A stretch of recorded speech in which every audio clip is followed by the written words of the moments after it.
Hello friends, जय Hind, Vande Mataram. Welcome to बोधि स्थल channel. और मैं शुभम कुमार आप सभी लोगों का स्वागत करता हूं। और मैं आज अभी एक बहुत ही सुंदर कविता जो कि कुमार विश्वास राव के द्वारा लिखा गया है, और वो तो बस जो है उनके जैसा तो मैं नहीं कर पाऊंगा, ठीक है, लेकिन मैं बस एक कहानी के रूप में इसको पिरोने का काम किए हैं, जो कि एक काल्पनिक अपना है, जो कि दुनिया में ऐसी घटनाएं घटित रहती है, उसी पर एक मैं से कहानी और कविता को मिला करके कहने का मैं प्रयास किया हूँ। ये कहानी स्टार्ट होती है, ठीक है, एक प्रेम की कविता है, क्योंकि सब लोग जानते हैं कोई दीवाना कहता है, कोई ठीक है पागल समझता है, ये कविता है। तो एक प्रेम की कविता है। तो जब कोई लड़का किसी के प्रेम में होता है, ठीक है, तो उसे क्या क्या इमेजिन किया जाता है, तो वही लड़का बोल रहा है, ठीक है, सुनेंगे। कोई दीवाना कहता है, कोई पागल समझता है, मगर धरती की बेचैनी को बस बादल समझता है। मैं तुझसे दूर कैसा हूँ, तू मुझसे दूर कैसी है, ये तेरा दिल समझता है या मेरा दिल समझता है, ये तेरा दिल समझता है या मेरा दिल समझता है। ये अपनी भावनाओं को व्यक्त करते हुए आगे बढ़ता है, लेकिन अक्सर क्या होता है कि उसके बाद उसको ब्रेकअप मिलता है, उसका दिल टूट जाता है। तो उस कंडीशन में ये अपने आप को कहता है क्या, उसके बारे में सुनेंगे। और अपनी मोहब्बत, क्योंकि मोहब्बत एक एहसास है, फीलिंग है, ठीक है, जिसको तो उसी पर ये कहता है कि मोहब्बत एक एहसासों की पावन सी कहानी है, कभी कबीरा दीवाना था, कभी मीरा दीवानी है। यहाँ सब लोग कहते हैं मेरी आंखों में आंसू है, जो तू समझे तो मोती है, ना समझे तो पानी है, जो तू समझे तो मोती है, ना समझे तो पानी है। अक्सर ब्रेकअप हो चुके हैं, वो किसी और की हो गई, ठीक है, और उस सिचुएशन में बेचारा लड़का जो है उस अपने फीलिंग्स को व्यक्त करते हुए, एक्चुअली ये मेरा अपना खुद का ये क्रिएटिव है, इसलिए आप लोग कुमार विश्वास राव सर से ना जोड़े, ठीक है ना, ठीक है, क्योंकि उनको ही सुन करके उनके ऊपर ही मैंने खुद से ऐसा कुछ करने का प्रयास किया। तो अच्छा लगेगा तो आप लोग जरूर कमेंट करेंगे, ठीक है। आगे है, समंदर पीर के अंदर है लेकिन रो नहीं सकता, ये आंसू प्यार के मोती हैं, इसको खो नहीं सकता। मेरी चाहत को दुल्हन तू बना लेना, मगर सुन ले, जो मेरा हो नहीं पाया वो तेरा हो नहीं सकता, जो मेरा हो नहीं पाया वो तेरा हो नहीं सकता।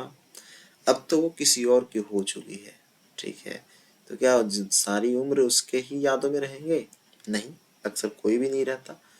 तो उसके बाद की जो कविता है वो इस तरह से लिखता है, ठीक है, कि मैं अपने गीत गजलों से उसे पैगाम करता हूँ, मैं अपनी गीत गजलों से उसे पैगाम करता हूँ, उसी की दी हुई दौलत उसी के नाम करता हूँ। हवा का काम है चलना, दिए का काम है जलना, हवा का काम है चलना, दिए का काम है जलना, वो अपना काम करती है, मैं अपना काम करता हूँ, वो अपना काम करती है, मैं अपना काम करता हूँ।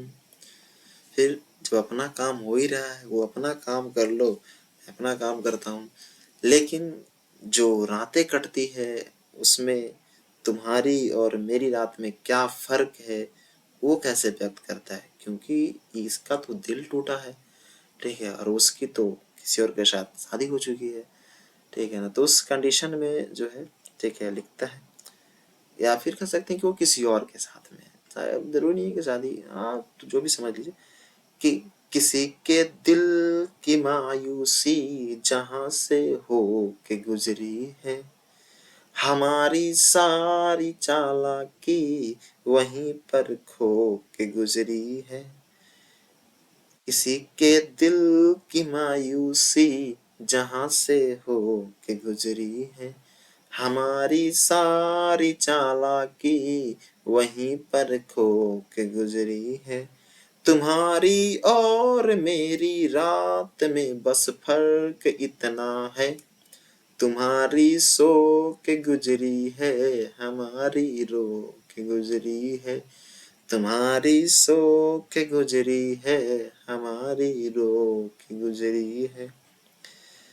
फिर आगे जब कहानी बढ़ता है, बेचारा भूलने का प्रयास करता है, ठीक है, तब जो है कहानी लिखता है कि नजर अक्सर शिकायत आजकल करती है दर्पण से, थकन भी चुटकियां लेने लगी तन से और मन से।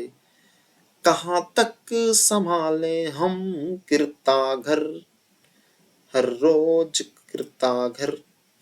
तुम अपनी यादों का मलबा हटाओ मेरे दिल के आंगन से, तुम अपनी याद का मलबा हटाओ मेरे दिल के आंगन से।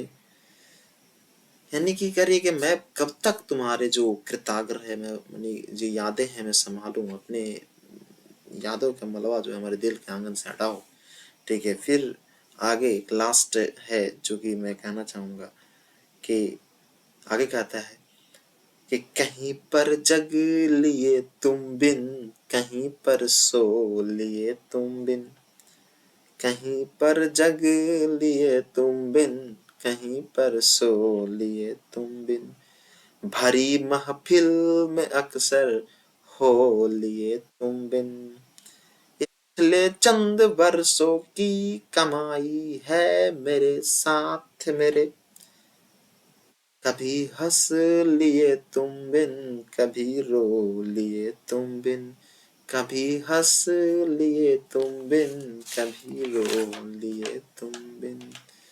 कोई दीवाना कहता है, कोई पागल समझता है, मगर इस धरती की बेचैनी को बस बादल समझता है। बहुत बहुत धन्यवाद सुनने के लिए, और कैसा आपको लगा ये जरूर कमेंट में बताएं, ठीक है। और मैं अक्सर सुनता हूँ कुमार विश्वास राव को। Thank you.